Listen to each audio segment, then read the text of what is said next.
if I go to Sandpaper Gate specifically, I did address the team in Johannesburg a day or two before we had to do the sanction, maybe a day before, I think. It was all pretty quick. And there was 72 hours of managing boards back in Australia, people in Joburg managing the team, etc. And James Sutherland had sort of flown in, so we're dealing with that. There was a integrity guy there as well. So, but I did deliver to the team, whatever you think this is going to be, it's going to be worse. If you've ever wanted to learn how to protect trust when every decision is under the microscope, how to navigate high-stakes environments in sport and business, or how to find your footing fast when you take on something completely new, then this episode's for you. Today's guest is Pat Howard. Pat's represented Australia in rugby, coached at the highest level, led Cricket Australia's performance team. He's held senior executive roles in corporate and now serves as a senior leader at the Australian Sports Commission, helping shape the future of sport across the country. It's a career that spanned high performance, high scrutiny, and high stakes, and the lessons he's learned travel far beyond sport. Here's my conversation with Pat Howard. I've learned that great teams don't wait to have the tough conversations. They usually start with them. And on teams that swear, we do the same thing. We're going to open up with the tough stuff, and not necessarily to stir the pot, but it's just because that's how teams in real life get aligned. They build trust and move forward. And I think it's also the way we learn best. So, Pat, I want to start out with a moment that at the time might have not been easy to talk about, but it really talks to what leadership is about, especially when you're dealing with pressure. We're going to go back to 2018, November 14th. You and I were actually supposed to catch up for a coffee that afternoon. I caught up with your previous boss, ex-Cricket Australia CEO, James Sutherland. He dropped me off outside a Rumble Cafe because I had a couple hours before we were supposed to meet, so I was going to grab some lunch and get ready. I got an email from your EA Sky.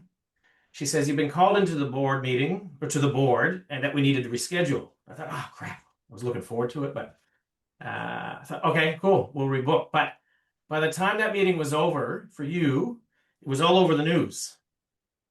You were out. The story hit the media before you left the building.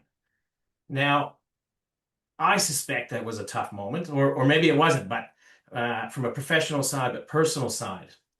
Can you take us back to that time and share a little bit about what that was like? Yeah, no, look, it's never fun, but you can't. And good place to start, Adrian. Welcome all. Yeah. And look, I think I love the date's quite funny. November 14th is my birthday, so it was exit on your birthday. Always a good way to start the day. And look, you go to some pretty simple things. I think what was actually hard was when we had the TV crews around the house, and I live in Brisbane, so my family and kids were exposed to that sort of stuff and that sort of conversation. That's the stuff that hurts you. In terms of you being exited personally, that's you've been picked and dropped as a player. You've had to pick and drop people as a coach. Jobs aren't forever, and as long as people deal with you reasonably and honourably, I'm all cool. So I think, and Earl Eddings, who was the chair of Cricket Australia at the time, I still got on very well with him. He was on the board of MSL Solutions later on, so there was a nice segue. Kevin Roberts, I've spoken to him since. And so, look, I think, jobs aren't supposed to be forever, roles aren't supposed to be forever. That's okay. And when, I look at the spine of a sporting organisation, the chair had gone, David Peaver. CEO James Sutherland had sort of exited for Kevin Roberts. The coach had gone. The captain had gone. The vice captain had gone. I was the only one left. So I wasn't as surprised as one may think. There's lots of conversations that go on. You dust yourself off. You don't like being dropped in the media. So yes, as you rightly said, Adrian, hit the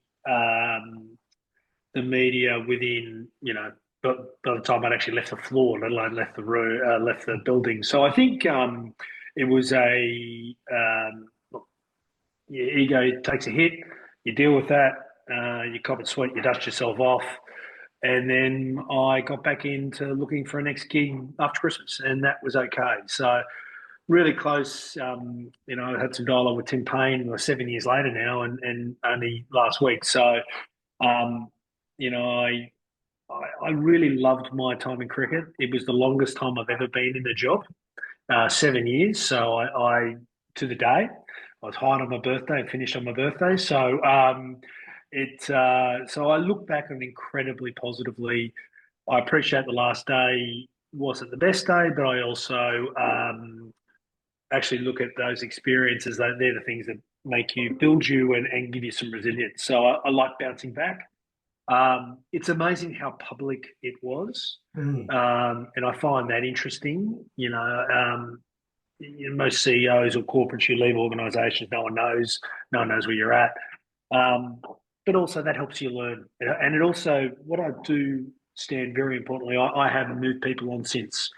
As a CEO of MSL, I had to exit a lot of people at the start to turn their business around, but it gives me a lot of empathy for those that have to leave. I've been in their shoes. I know how hard it is. It affects families. Do it the right way. Try and give them the softest landing you can, and try and make it one where you respect their dignity and their position, so that they can get on and get another job. And I'm always comfortable to help and support those. Yeah. Is there any, when I finished uni, I had my first job with ExxonMobil, and then I was working on a project that essentially was decentralizing. So we're getting rid of distributors, and a little bit naive at the time, because if you have less distributors, you probably don't need as many territory managers. So then after this project was done, there was a number of redundancies that was handed out. And I can recall, like I can see this like it was yesterday, walking into this. It was at the hotel because my boss was from out of town, and I had my folders ready to catch up and do a little bit of a whip, and then the conversation was like, "Hey, we're going through some changes. Here's a letter that explains." I was like, "Oh." Is there anything from that day or that conversation that stands out to you that still you look back and like kind of just still is there? Yeah, look, my advice to people who have to exit people at times, you get lots of advice. You get the HR person that comes in and gives you advice. You can't say this, you can't say that. The lawyer that says you can't say this and you can't say that. And I still believe in dealing with people honourably and respectfully, and bring the human side of it too. That's because your measure is not. No one's going to like the conversation ever. But can you have a coffee with them in 3 years' time, 5 years' time? If you have to write a reference and you believe, can't be fake about it. It's got to be authentic, but you've got to be able to still say to them, look, part of any success or failure in business is not only the employee that's being exited, but it's also on the manager. You didn't grow them enough. You didn't find the right role for them. It's on both of you. So it's often about fit, not just about performance. So I think from that day specifically, look, I remember we'd the last Ashes only a couple of months before we'd won that. We'd had we're in a good position coming out of we're 2015 World Cup winners, so we're coming into the next World Cup. So and the Women's World Cup, World T20 was performing incredibly well at the time. So I said to them, guys, look, I get it. I remember this conversation really. I get it. I understand. I understand the pressure that the organisation's been under, and this is what happened. So we're all cool. But I said, look, this is what will happen. This is how we structure it. This is how we deal with it. Let's be adults about this. And to their credit, they were good about that. And so, there was no fight on remuneration. There was no fight on what was said here, there, or anywhere. It wasn't too much push and tussle, because I understood why. I didn't agree with it. I said to them, I didn't agree with it. I was there to try and get through to the next Ashes, which was the big goal, to win the Ashes away, which Paney led, and so 2-2 over there, which I'm really incredibly proud of. But I think, look, you can throw your toys out of the pram. It's not going to change the referee's decision. And so you sit there and you go, let's make this reasonable. Let's be good adults about this. I'm not going to tell you I was impervious. You're not sitting there going, oh, this is a great day. How awesome, how liberating. What's the old line? We're going through some changes it's the effect that it has on the person. So I think, when you are exiting people or when you're being exited, let's have the adult conversation, not the lawyer conversation, not the HR conversation, but the person conversation. Yeah. Because where does your mind go? Your mind goes to your kids, it goes to your family, it goes to how does it affect them?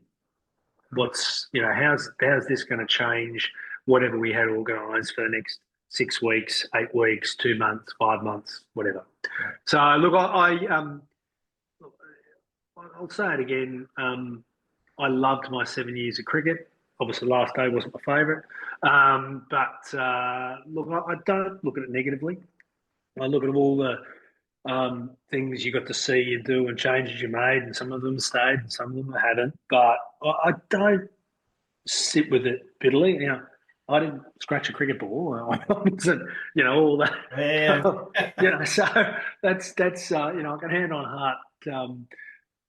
My conscience is pretty clear, but I guess I sit here and I go, I completely understand why they made the decision, even if I disagree with it. And so that's okay.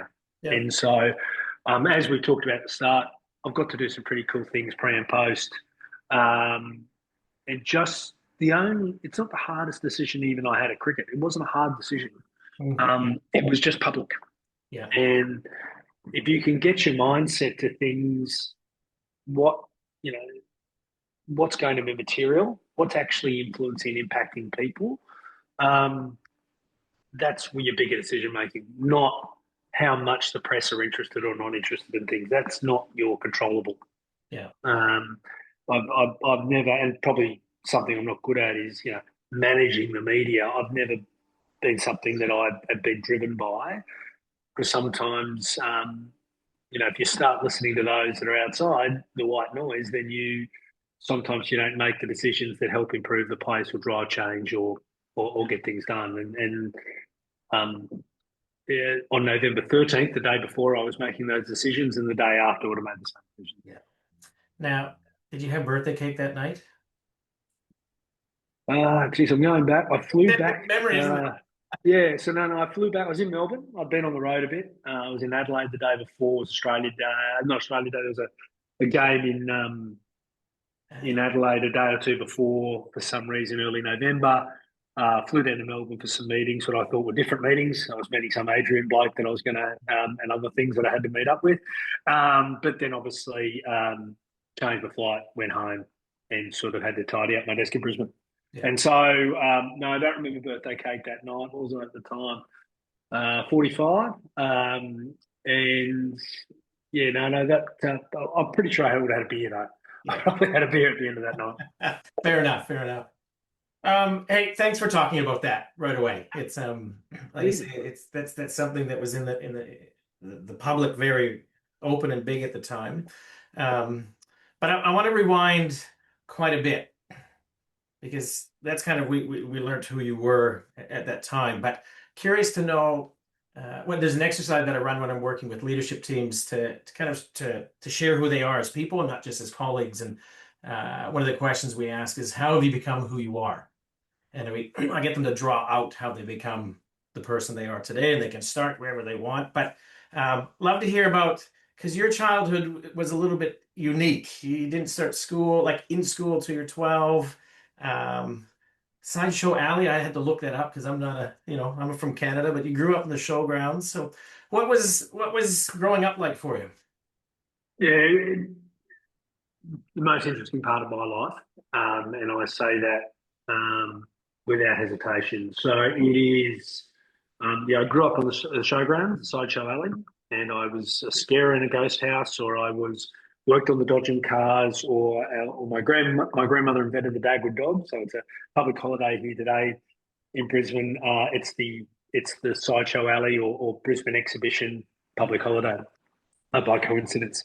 And so, I had a mum, mum and dad were both qualified teachers, and dad, as you said in the preamble, was a Wallaby as well, but had a law degree and a dip ed and a Bachelor of Arts. So he was well qualified. But mum taught me all the way through school, in up to the age of 12, and then I went up to boarding school. And it was one, my mates talk about. I'm never particularly settled. I'm never particularly. That 7 years in the role probably suited me because in that cricket role because I'm used to moving. I'm used to coming in, making an impact, doing the best I can, and then going, you know what, great challenge, that was awesome. Let's try something else. And so that has been, I think the showgrounds shaped that. I think they did have an impact on both my ability to talk to people and have a conversation. You have to be able to find what's in it for them and what's in it for them in terms of entertainment or in terms of getting things done in the middle of the night or dealing with problems or conflict or punch ups on a showground. These are the things that happened in the late 80s that you grow up in a relatively tough environment. And, I admire the show people incredibly. My cousin, Aaron Pink, is the president of the Showman's Guild of Australia. He's a great fella. And so I incredibly grateful of that upbringing. And many of these people, incredibly streetwise, not always, had a lot of academic time behind them, but mathematically are amazing. They've got great theories on life. They're pragmatic. They see how things get done and solutions are found. And it's a wonderful microcosm of an industry that goes between Cairns and Melbourne and Adelaide and all the way out to Broken Hill, et cetera, et cetera. So you see the country and you see Australia at its best, I think. And it did shape me. I then went off to boarding school at the age of 12. I went up to Marist College, Ashgrove in Brisbane, and went from not really relating to kids to having to be embedded with kids. And I really struggled for that first year. Because your social network was the carnies. Yeah. And rough and tumble, and that's exactly right. So, but these days my boarding school mates from Marist College are my greatest mates, and so it helps you become adaptable. It helps you to find, I can give that a go. That very much that attitude is where you said with those couple of roles earlier. I've been willing to give things a go that I most certainly wasn't qualified. I'm most, when running a software company when I'd come from sport, walking into property when I really my understanding commercial property was coming out of being a tenant as a pharmacist. So you leverage the other side of any relationship to be able to say, look, if you want same, please don't hire me.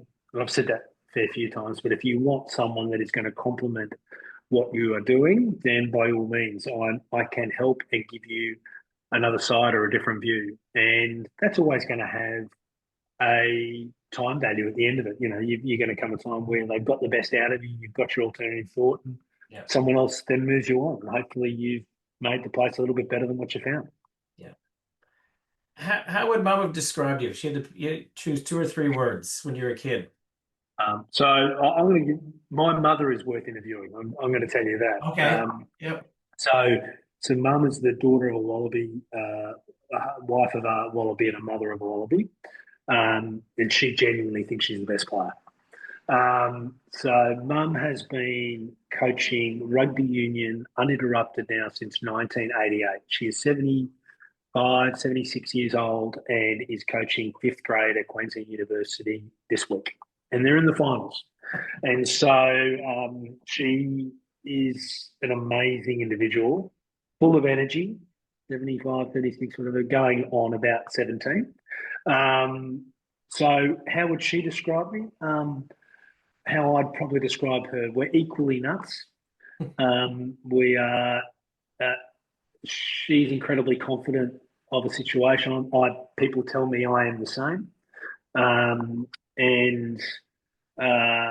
So I think Mum would say that I was ambitious as a young fellow, but I went to school at I went to boarding school at 12.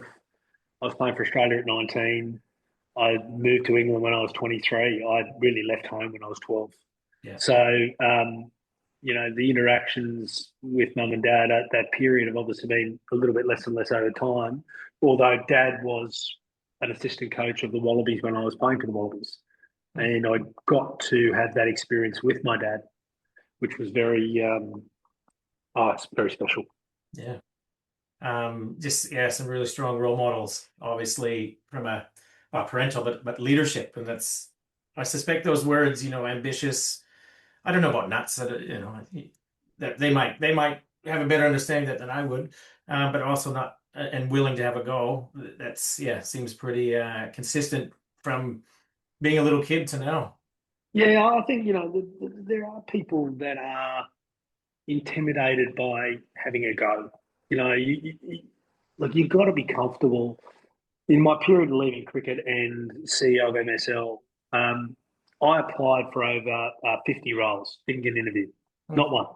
Yeah. Not one interview going through that process, not one through recruiters, nothing. And so then I started the process of having 120 coffees. And I had a spreadsheet, and one coffee had to lead to two coffees. And that's all this is about. And eventually, a couple of opportunities came out at the end, and it took 7, 8, 9 months to get there because it was so public when you exited. Mm. You had that take. So, Do you think that played a role in not getting? yeah, absolutely. Well, yes and no. I guess it's hard to tell. You never know. It is hard to tell, but I also, I was fairly committed to try and leave sport for a while and try something I hadn't tried before. Mm. There's a common theme. Yeah. And there was an aspect of trying to get out of sport for a bit and try and go back into corporate life because I believed if I went back and did sport again, I would be a sport guy for life. Yeah. And so hence I wanted to try and do something different. And this was a startup, not a startup, it was a turnaround business. I took an equity position, nowhere near the salary I was on, but got stuck into it. And it was fantastic. What a challenge.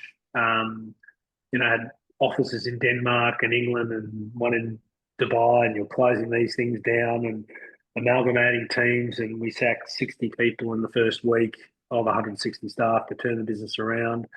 And as we said earlier, having empathy for each one of those, going, look, I don't know you, but this company's not going to survive if we have this many people. Yeah.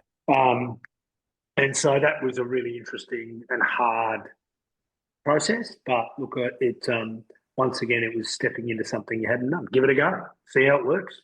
How did you? It's all right to fail. How did you prepare for those conversations? Because that was like very early, wasn't it? In First week. First week. So the new boss comes in. Like, how did you prepare for that? I'd done some I'd got some analysis on what were profitable line items and what were not profitable line items. And that's where I started. And then those that were dedicated to those non-profitable line items, I had to go, guys, I'm really sorry. There were some exceptions. There's been a mixing around and over the years. And it's very different when you're having to move people on you don't know because you didn't know them to, exiting coaches of Cricket Australia or those sorts of things over time or, or staff that were exited in that period. That's hard because you know them and you know their families and you know them personally and you want to make sure that's a really different exit. So I think,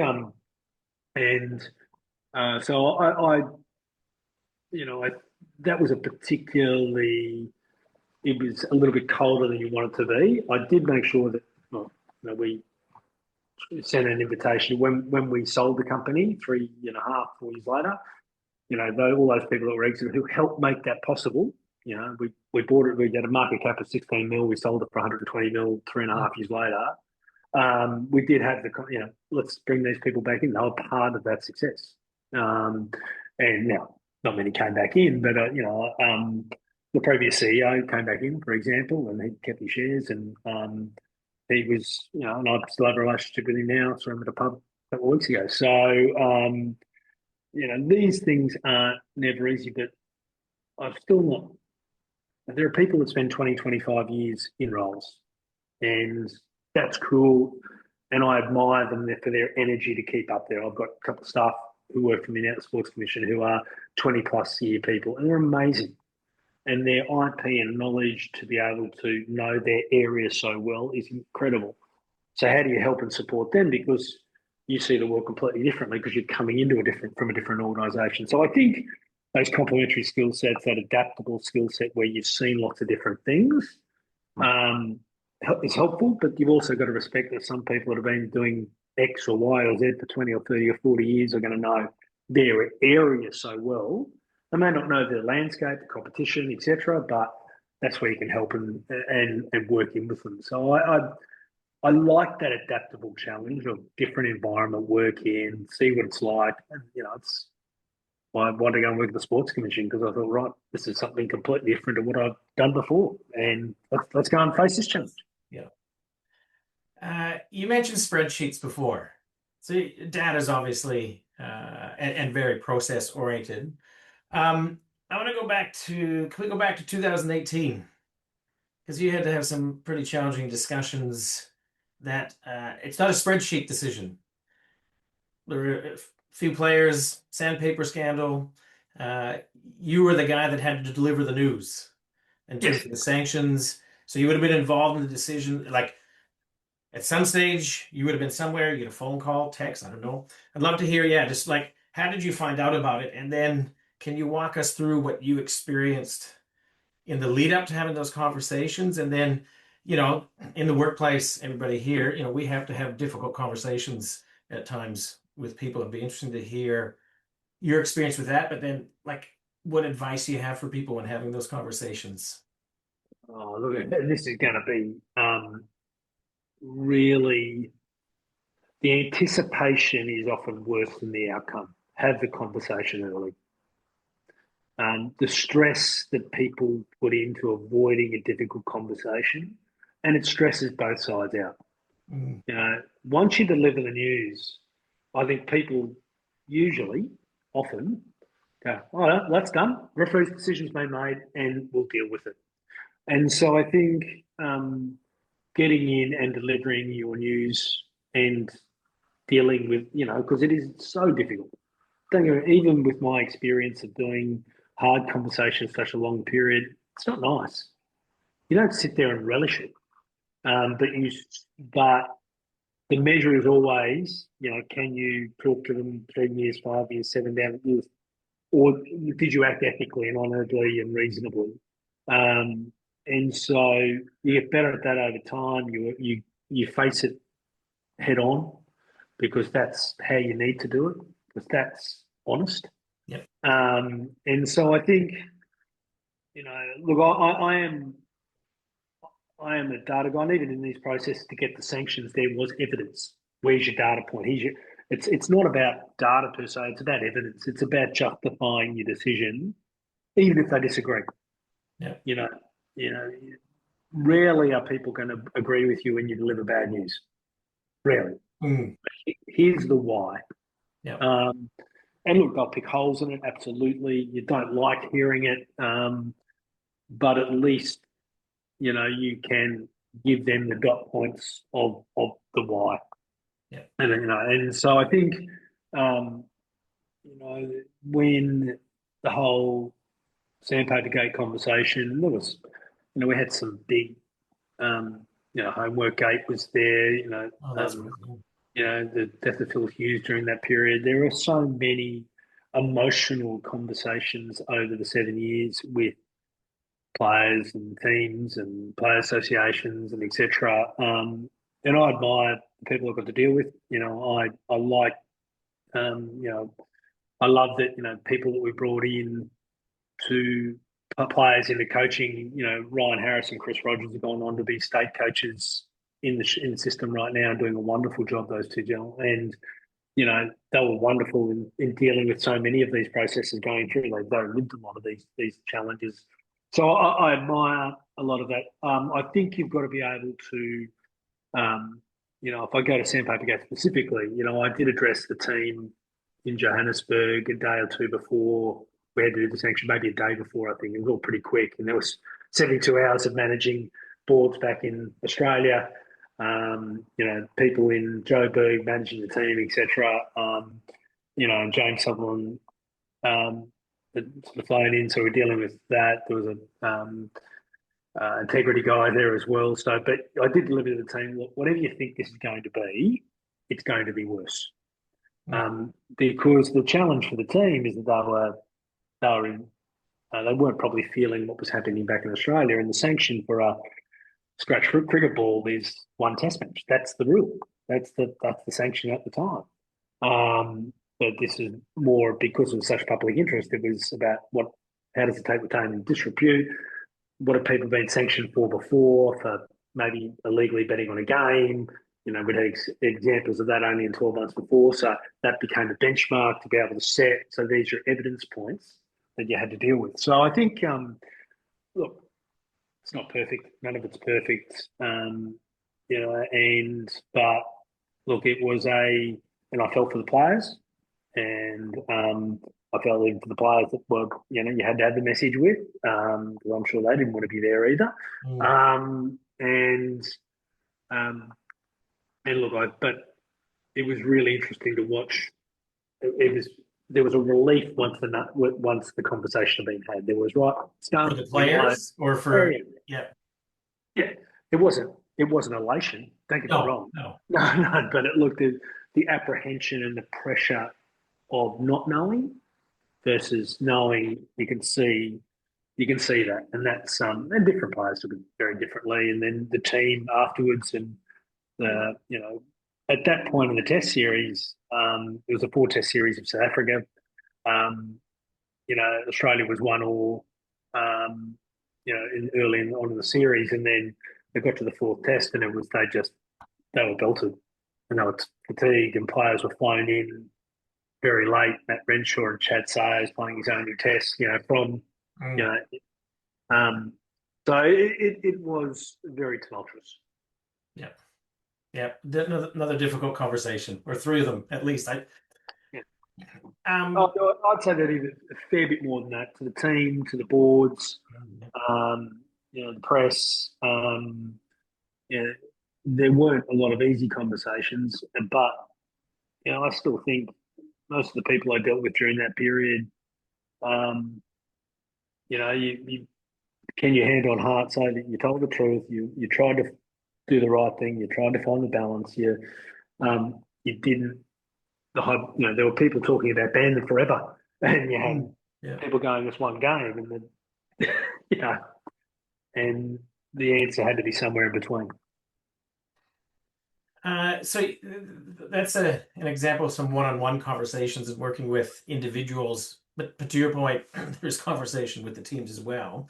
I want to kind of unpack with you what your view is on how to develop teams, or I call them teams that swear by each other and not about each other.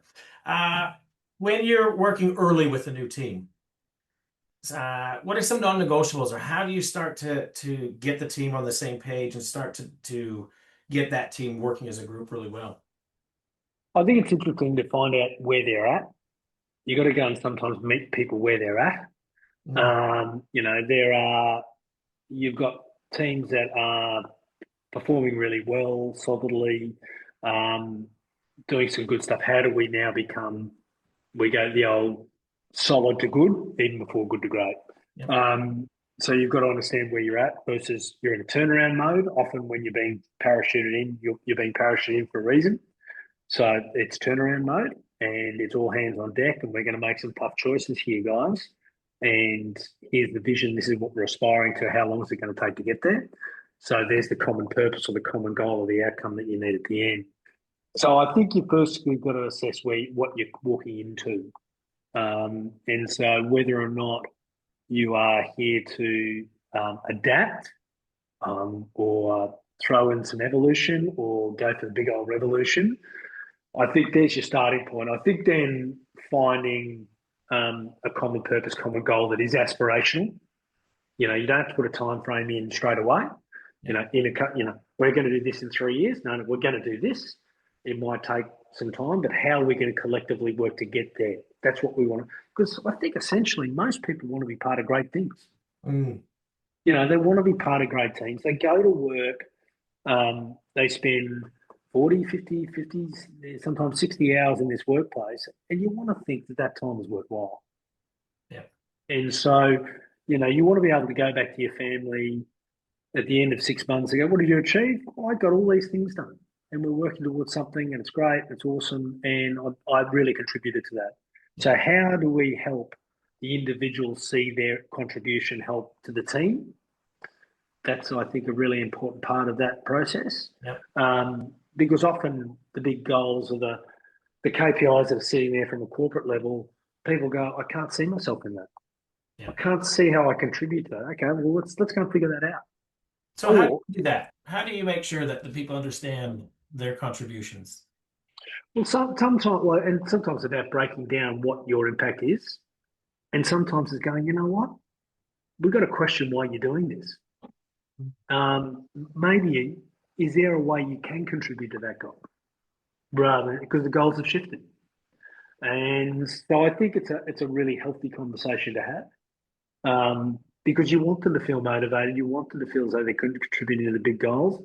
Look, and sometimes, you know, some people be sitting on this podcast going, well, I'm in shared services. How do I help? Well, human resources is often the biggest cost in an organisation. How do we unite everybody to work with the common purpose to increase the productivity and make an impact? Or how do we make sure finance has the appropriate amount of people to genuinely drive cash flow, to find the opportunities in cash flow so that we get more money to invest to be able to let it grow? Same thing with sport. What are we trying to achieve? You know, the goal there for a long time in team performance was to be the first team to be number one in all three forms of men's and women's cricket all at the same time. You know, and we had a big dashboard that was 1, 1, 2, 1, 3, 4, and it was really trying not only to unite the goal setting of individuals across all of Cricket Australia, but also unite men's and women's cricket as well, and to show that we can, because it was it was a believable goal. Yeah.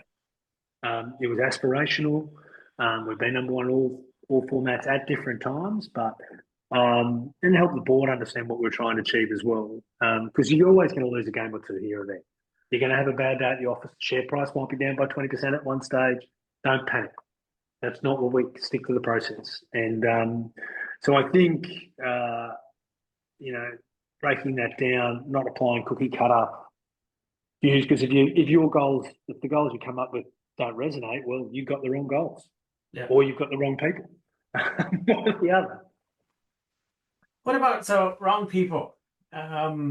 We've all been on teams where you've got a mix of people. You've got some people who have really good attitudes and have the right approach and live the values, but may not have the raw talent. And I think this applies in sport. In sport, it's very obvious to go, how do you manage, like, how do you look at it when you've got a guy who's just has so much skill, but doesn't live up to the values, doesn't buy into the team. And I think we see that in workplaces as well. We work with people, peers, who behaviors aren't right, or you clash. And so how do you look at that? How do you think about alignment and the values piece and attitude versus that raw talent? Well, I'll start with a pretty easy one, which is the player that thinks they're a rock star and you're not winning. And so straight away you go, well, if you're really a rock star, we'd be winning. So your skills and attributes actually take away from the collective. So either get on board or find a way to get on board. You know, you can always have a maverick. I'm not suggesting you can't have a maverick. But if you have one's devil's advocate, but two can become a cancer. And so how do you allow that challenge, which is great and awesome, and really embrace that? But if you get those knitting circles, which get all, you know, hepped up and everything's terrible and then that doesn't work. So Your first bit is the really talented person in a team that's not winning is not a really talented person. Mm. Because it's I think you've then got your next, and then you obviously got the easy quadrant where no talent, no skill. Okay, they're not. Yep. And I think you've then got your other two, the talented person that needs to come on the cultural trip and they can grow. And often you get a young player coming in and you've got to give them time. They'll make some mistakes. They'll go to the pub and do the wrong thing. You allow some growing time. The Army's done an amazing amount of work on neuroplasticity and allowing for people to hit their full maturity at 25, 26, 27, those age groups. And if you remind yourself, were you perfect at 21, 22, 23? Casting your mind back on those sorts of things. I think the next generation are fantastic, and I think they're the ones I meet are, incredibly. I'm very buoyant about the future because of the next groups. But I think you've then got the great person that's still not showing the talent bit, and you'll always give them some time to grow. And in corporate life, you can give them more time to grow, I think. How come? Well, in the sporting life, you're going to have a game at 3 o'clock every week, and you can afford to keep people around for a certain amount of time. But you can only have so many. Your roster you might not have 30 people on the roster. In a corporate life, there are roles that don't have to have a big impact every week, but if they contribute to the culture, they continue to, they're helpers. They sit back, and if someone needs you to say back on the Saturday, I'm your guy. Oh, you need me to do this? Great, fantastic. They might be and they will become, they'll grow, they'll learn. And so I think you give them more time, and once again, I go back to something I said earlier where I think you then get into fit. If it doesn't work out, but they've all had the right attitude, well, I've seen those persons where you're writing the reference going, this person's work ethic is amazing. They're a team player. They want to help you. And their ability to learn over that period. And they'll, and often those people go on to do wonderful things 2 years, 3 years, 5 years later, just with a bit more growth. And you support that change and that adaptation. You mentioned the word challenge. I'm going to ask you about, well, it would be seen as a challenge. You've started a number of new roles, whether it was 2011 when you came on as GM of Team Performance, or you came into MSL, kind of a tumultuous time, even with your role right now with the government. There's lots of voices. The easy ones to pick out are like you copped a lot of criticism from when you got into the cricket role because you're a rugby guy. I think Warnie called you a muppet. How do you deal with all those voices? Because how do you work with them so that they're not distractions, but you can stay focused? But yeah, it'd be a challenge, I suspect, with all the different voices and opinions. Yeah, look, the sport roles which are in the media, look, I've been good at avoiding media. Media is, they're doing exactly what they need to do, which is, get papers to drive content, and that's all good. And so we had people that were, the public affairs, they come to you and go, this article's been written, that article's been written. I'll go, great. Is there anything I can do about it? And they went, no. Okay, well, great. Well, I don't need to. Do I need to read it? And I went, no. Okay, great. I'll keep going. And look, a fault of mine was owning the narrative and those sorts of things. But I never believed that sat well with me. You could spend a lot of time doing that, and I never felt it was particularly genuine or authentic, the people you're trying to lead. And that's got to be your modus operandi all the time. You've got to be focused on those you're trying to work with. Yep. And don't get me wrong, I think some people are brilliant at, external facing stuff, and they do that really, really well, and they're better than me at that. But I still had my test, which is, have you earned the respect of the people you work with? Warnie, for example, I got on really well with him only about 6 months after he called me the Muppet thing. You know, he was working with Cricket Australia with Darren Lehman. He took the guys on a South African tour, and you know, I remember this funny time where you were smoking in a Booper shirt and I had to ring him and go, mate, you can't smoke in a Booper shirt, mate. What are you doing? So, I remember that as well because yeah, we copped it as well. he was. So look, I really enjoyed working with him, and I appreciate his set of time. But you can only control those people you work with, and so there is a lot of noise. And even with your share price, I go back to the MSL. The share price during COVID, I think we were down to 1 or 2 cents when we effectively sold the business. At the end, we were just shy of, we sold for 29.5 cents. And I remember having conversations with people going, they said, is this business real? I go, it's real. The revenue is real. It hasn't changed. Not just the share price has changed. Nothing else. And so those people that forgot all the white noise, forgot all the fear and greed, and just bought in at 2 and 3 cents, they did really, really well. You know, and so sometimes it's seeing through that white noise and sticking to the core processes, getting the best out of your people. You try and inform people. You be honest. You burn trust once, you never get to burn it again. I continue to focus on that. Is that your experience or a belief that if you break somebody's trust once, it's gone? I think it's a lot harder to get it back.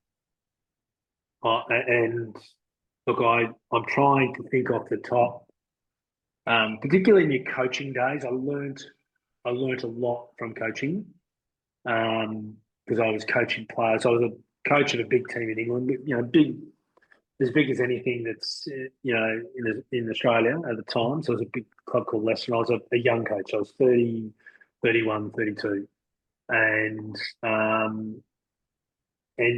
I took all the lessons of how I wanted to be treated as a player and applied those. And it's a great senior blokes around me. Martin Johnson, who was the captain of England when they won the World Cup, was the captain, so he's older than me. But you know, there are players that I exited who are my mates that you know still not happy with me today, and so and they disagreed with the decision. But I learned, you know, to make sure that you put your dot points down, you put your reasons down, and you stick to the process. So I do think if you break trust, it is very hard, you know, very hard to come back. Australia's small. You know, one of the deals we did with MSL was a convertible note with a US firm, and you know, I remember having this conversation. He said, "Oh, I know you break promises all the time." I said, "Mate, we're too small a country. We can't afford to do that. We don't have that many options to go elsewhere, and trust breeds trust. So if you earn the right and tell the truth, it's amazing how people will twist the back with you. You know, you get burnt occasionally, but I don't know. I'd rather get burnt rather than lie and not get burnt. You know, not get burnt is my view. It's a topic like that comes up within teams because I think we break trust at home. You know, I'll pick you up at 6 o'clock and freak. Oh crap! It's 6:15. I haven't picked up the kids. So, you know, an example where the kid's not going to trust me. They might, but they still know I got their back. But I see this in the workplace as well. Is that whether it's intentional or not? I think most times it's unintentional. But if trust is broken, does that mean the team can't work well together? And I often use the metaphor of, I can't remember the name of it, but there's this Japanese art form where if you have a clay pot and it's broken and they repair it with gold lacquer. And the idea is that it was broken, but now it's stronger because of the gold lacquer because they've been able to repair it. Yeah. Some people would say it's actually a better pot, like visually from an artistic point of view, that it's better. But it's something that comes up and it's just like, well, so if one thing goes wrong, like there's different scales, but does that mean, okay, we can't work together. We can't work productive. And I get your point. I really do. And it's the old, I'm sorry.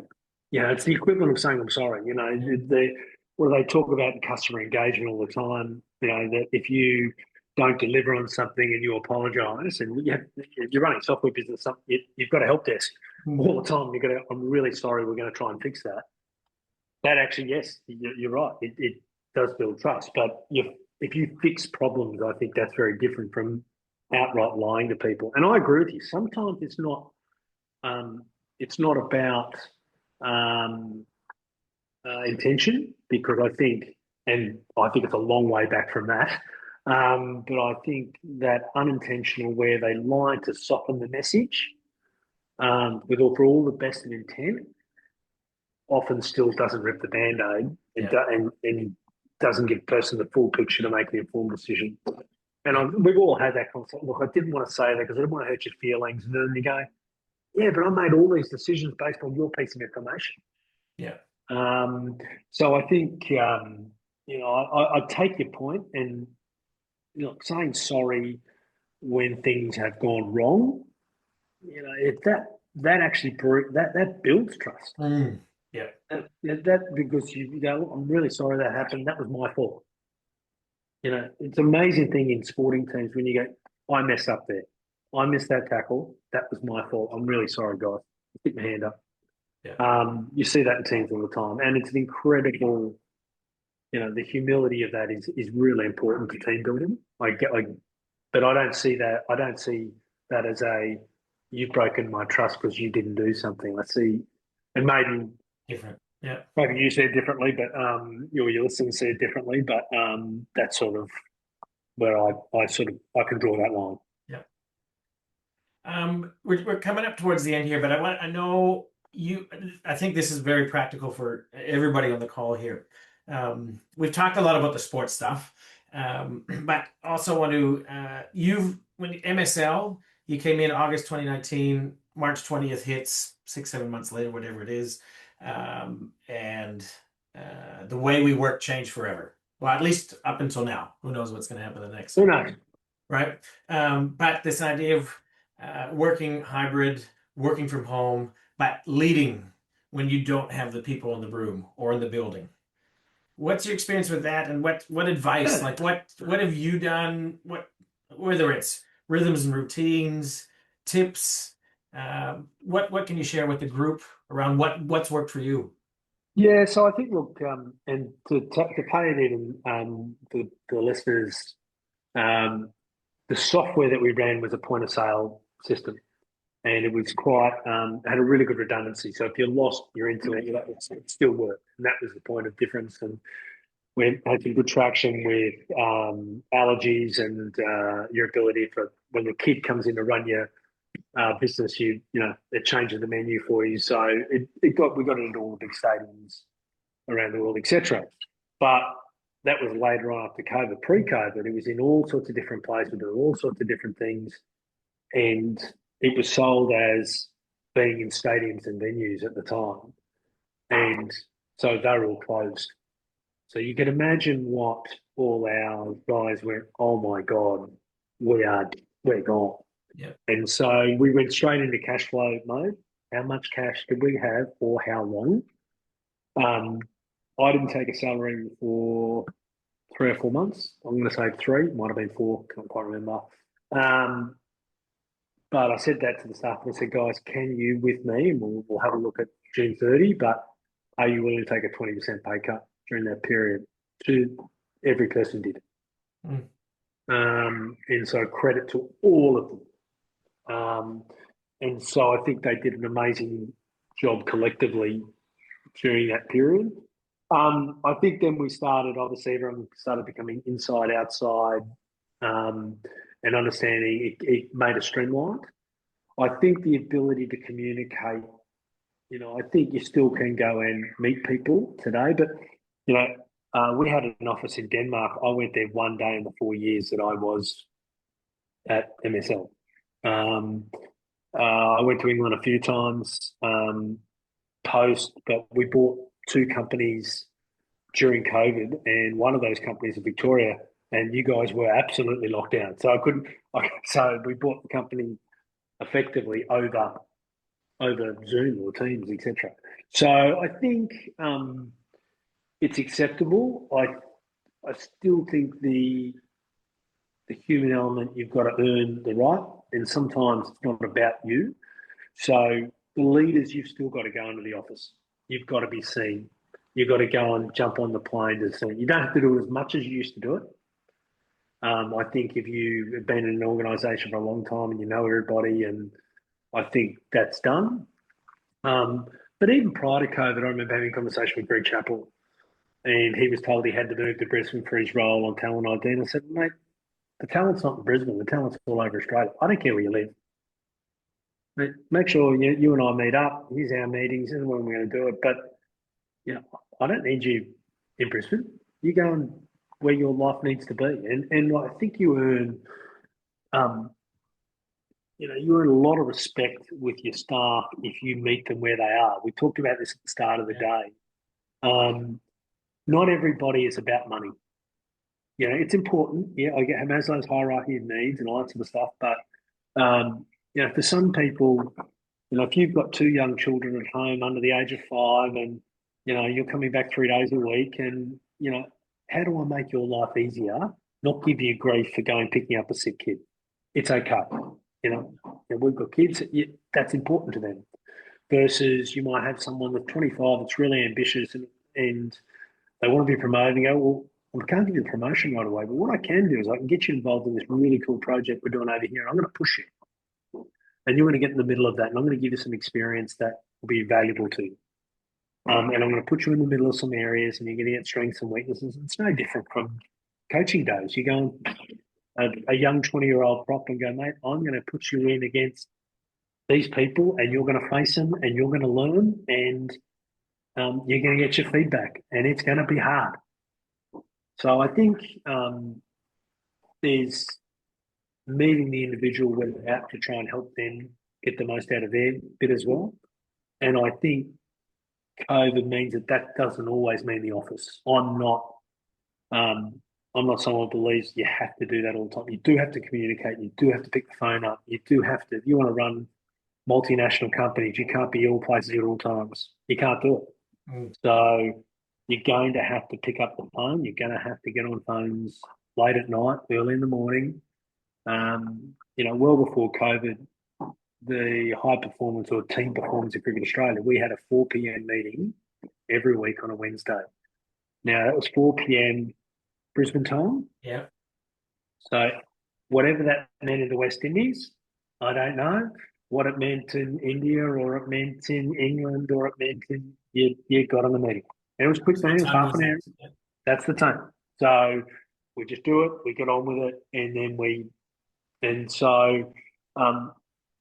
teams actually, I can physically see people now if they want to be seen, but that's how we run it. So I think, I think it did change, but I think, the ability to still have a conversation, meet with people, converse. I think if you're not going to be at the office, though, you have to communicate more. You have to have the meetings more often. You have to pick up the phone more often. You have to have the team meetings more often. Sometimes saying, hey, guys, nothing's changed. Everything I said to you last week still counts. Yeah. There's no change of course here. So I don't think it's a huge leap. And I think you can still meet staff and inspire them and be honest and build trust in the same way we used to, and not have as big a rent. Yeah, there's definitely that side of it. You said the word leap. Your role now, Executive GM, Strategy Innovation for the Australian Sports Commission.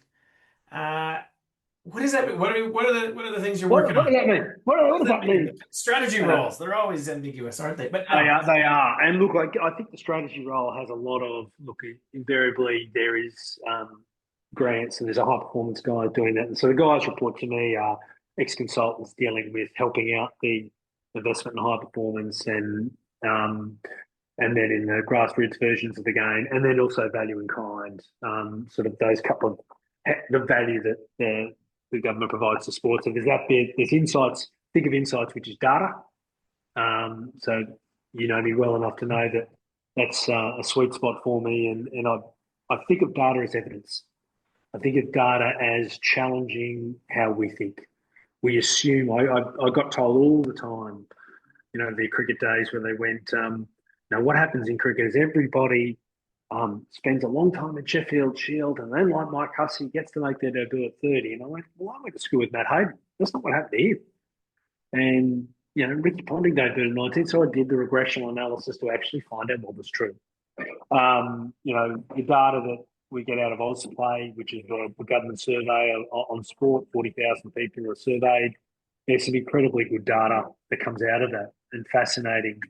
And we're trying to improve that level of data. So, and working with registration systems across the country. And then innovations R&D. There's some very cool things. If anyone knows the billion-dollar company that is Catapult, market cap, Catapult came out of the AS. Can you share what Catapult is? Catapult's the GPS for all the athletes use in measuring their accelerometers and speed and GPS positioning, and so all the high performance guys use that around the world. But we've got a big engineering department that they create all the sort of stuff, for the rowings and the swimmings and the parts for chairs, Paralympic chairs, and also. So there's some really cool R&D going on, both in working with universities, but also in guiding what the high performance and the community game needs and how we use it. So there's some cool things in there. And what role is AI playing with you guys right now? So I'm responsible for that in the organisation, and so I've also got the chief data officer role. So I think we're working with CSIRO at the moment to put a process together around how we best use it. But think of it like this, and look, everybody's using it in their own way, and so we're trying to put some guardrails up on that because we want to make sure that it is, the best example I can give, and I go to community, we have volunteers doing hours and hours of paperwork. How do we make that less time? How do we put a schedule together that it used to run for, we've got 12 teams over 4 footy fields and Mornington Peninsula or something, and how do we organise and structure that so that we can deliver a schedule for the whole season that looks after the field, gives all the kids the most amount of games, and we save that volunteer hours and hours of work. I think that is so cool because we want more volunteers in the game. We want people having a lifelong attraction to sport. From the time they played as a kid, often they'll leave it for a little while when they're having kids and they're coming through, and then their kids start playing, and then they've got a coach or they've got a referee or they've got to spend some time on the sidelines volunteering doing something. And how do we give them that help and support to drive that? So I think AI, particularly in that space, will be incredibly helpful. But look, I think, there'll be areas of high performance that will be really important as well. I can't do too much into that detail at the moment, mate. LA, look, we've got the Winter Olympics coming up early next year. But so I think there are lots of uses of AI, but I see for the majority of people in sport, which are the non-high performance people, there are huge applications to help the volunteers, help the grassroots out and make it a greater experience. Yeah. All right. Well, we'll watch that space. Last question. There's so many we could keep asking. If there was one message, now this is going back to you as a leader, but you've experienced different parts of the world. You've been in, again, government, sport, as a player, administrator. You've been in corporate. If there was one message that you wanted to give to leaders that are listening to this today, that if there's one thing for them to focus on that's really going to make them the best leader that they can be, what's that one piece of advice? If everybody followed this, and the world would be great, what would it be? Yeah, look, I think considering the messages I hear, what shifted over time is there's been such a shift to the individual's needs. The individual is having trouble with X or Y or Z or what's in it for me, and you don't let the individual compromise the collective. The team is still more important. And so, look, I still have a view that, get on the bus, the bus has left. And so at some stage, the individual has to work in with the majority. I think at the moment, every time you set a new standard for somebody, that's a standard you set for everybody. Mm. unless you can think about it. Well, think about it differently for the individual. So I think, um, don't forget the team. Yeah. Wow. You got me sold. That's you don't have to say that twice to me, but Pat, I wanted to thank you for this because I think as much as you kind of represented two worlds of leadership, you talked about evidence, you talked about data, your spreadsheets, whether that's from looking for work to helping you make decisions. But I think the people side came through, like when you spoke about your mom, and then you spoke about the experiences of having to let people go, or taking over a new team, like meet them where they're at. Uh, those are two pretty good ingredients, I think, for a leader to be able to have, and that to me, that's what came through our chat today. So I really appreciate you making the time and sharing those with us, the tough topics and the fascinating ones as well. Yeah, no, thanks. I had no issue talking about any of the topics. And look, I've made plenty of mistakes, and you've actually got to learn from your mistakes. As a mate of mine used to say, you're only a learning opportunity if you actually learn. So, I think, and I thank you very much, and I thank the others for people for ringing in and listening in as well. Hey there, it's Adrian, and it's a few days after I spoke with Pat. Listening back to our conversation, what struck me most was how Pat blends two things you rarely see together. It's pretty clear he's a numbers, facts, evidence guy. And really, that helps with the kind of thinking that stands up under scrutiny and convinces tough stakeholders. But Pat's also deeply human. Think about the way he spoke about his mom and his childhood, and about meeting people where they're at when you step into a new role as their leader, and also about showing empathy when letting people go, or when he's been let go himself. Now, when you think about it, Pat's had to front more tough conversations than most of us would ever want. From telling the Australian cricket captain he's going to lose the role, to letting go dozens of people in his first week as CEO. It was pretty clear that those kind of things don't get easier, and he said no matter how many times you do them, they're not fun. That's what made the human side of our chat so powerful. And then there was this great moment after we stopped recording, when Megan, who was in the audience, challenged Pat's statement that a talented person in a team that isn't winning isn't actually talented. Pat's response wasn't defensive at all. It was thoughtful, and it showed exactly what he was talking about earlier. The ability to hear a different perspective, hold your ground when needed, but still leave the door open to grow your thinking. Now, before I share 3 practical things you can do with your team based on this episode, I've got a small favor to ask. If you're enjoying Teams That Swear, hit follow or subscribe. It only takes a couple seconds, but it helps me keep bringing you real conversations with leaders that you won't find on every podcast. The more this grows, the more that we can dig into the stuff that actually helps teams work better. Now, I promised you 3 things that you can try with your team based on what Pat shared, and here they are. Number 1, prepare with precision. Pat does not wing difficult conversations. He gets his thoughts down at bullet points, he's very clear in his rationale, and he knows what he's going to do before he walks in. Try it out for your next high-stakes discussion. It'll sharpen your thinking and help you land your message even better. Number 2, lead with evidence and empathy. Facts build credibility, but empathy builds trust. In tough calls, give both the reason and the respect. And number 3, meet people where they're at. When stepping into a new role, don't start with what you want to change. Start by understanding what your people need to succeed. Ask them, how can I make you be more successful? See what you get. Now give one of those a go. Maybe treat one of these like an experiment and see what shifts.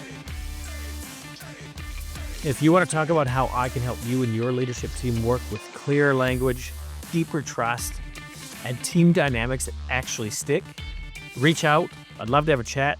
My details are in the show notes.